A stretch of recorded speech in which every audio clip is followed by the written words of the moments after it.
klausimas būtų, bet mes turime dviejopą imunitetą. Turim įgimtą imunitetą ir įgytą.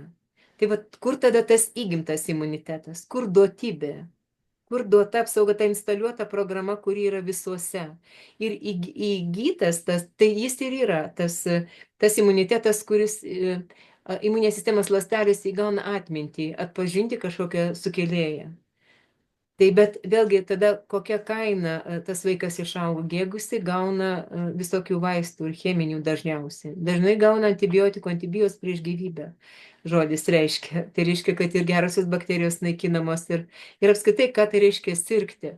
Tai reiškia intoksikuotam būti, vis tiek gaminasi toksinai kažkokie ir vaikas nevalgo, ir vaikas kažko nedaro, nejuda, nesportuoja. Vienu žodžiu, kad sąskaita ilgainiui pateikiama organizmui. Va tokių dažnų lygų vaikystėje sąskaita pateikiama organizmui. Nepraeina be pėdsako įprastai. Aš nekalbu, kad tėvų tada psichikos sveikata kokia būna. Tėvai pervargę.